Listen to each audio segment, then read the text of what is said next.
Bus yang menabrak pegawai SPBU hingga tewas di Indralaya Ogan Ilir kini telah diamankan polisi beserta supirnya.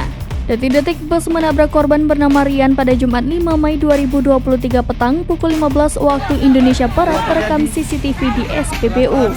Bus Pemtoh diketahui melaju dari arah Indralayu menuju Kayu Agung.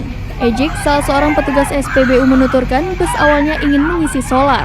Pada rekaman CCTV, bus tampak melaju dari arah tempat pengisian Pertamax yang sedang dijaga oleh korban.